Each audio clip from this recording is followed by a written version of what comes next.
Food is running out. Gaza is screaming for help as starvation crisis deepens in the Strip, with malnutrition-related deaths continuing to climb in Gaza. Prime Minister Benjamin Netanyahu is pushing his military offensive, seeking to have complete command over the besieged Strip. In the vortex of death and destruction, its children, who once had big ambitions, are now staring at a bleak future ahead.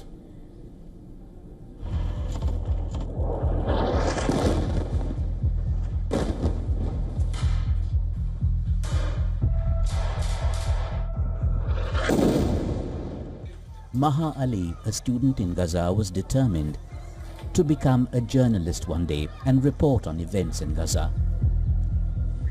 Now she and other students like her have just one ambition: finding food as hunger deepens across Gaza with each passing day.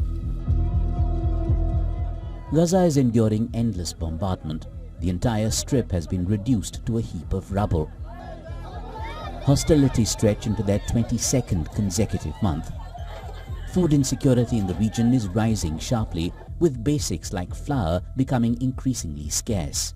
Currently, we are only thinking about how to get a loaf of bread or how to get water to drink. This is all we think of now, currently in this war.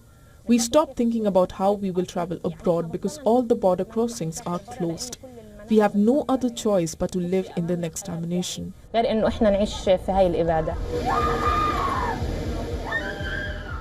With Israeli strikes continuing to pound the Palestinian enclave, Maha is living among the ruins of Islamic University, a once bustling educational institution, which, like most others in Gaza, have become a shelter for displaced people. Students in Gaza want to study. They dream of a future where they can travel around the world, but their entire world is crumbling down in front of their eyes. The worst thing, there is no light at the end of the tunnel.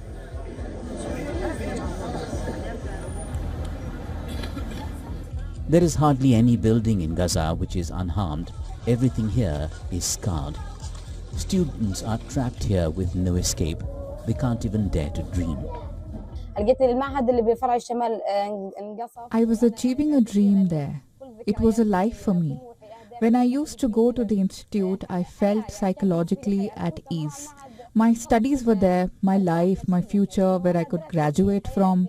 When the institute was bombed, all my ambitions were gone.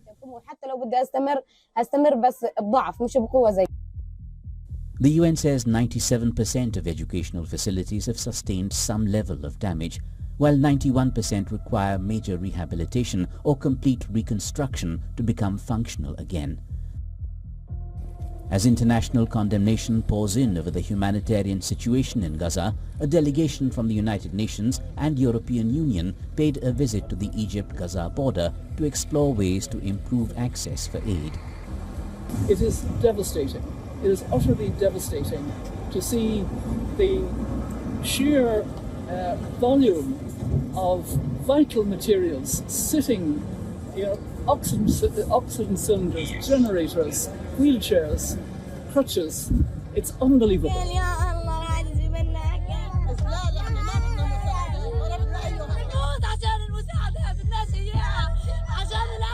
The Hamas-controlled Palestinian health authorities say about 61,000 people have died in the carnage.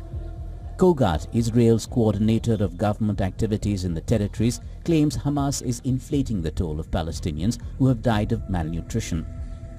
It claims that most of those verified to have died had pre-existing medical conditions. Bureau Report, WION World is One.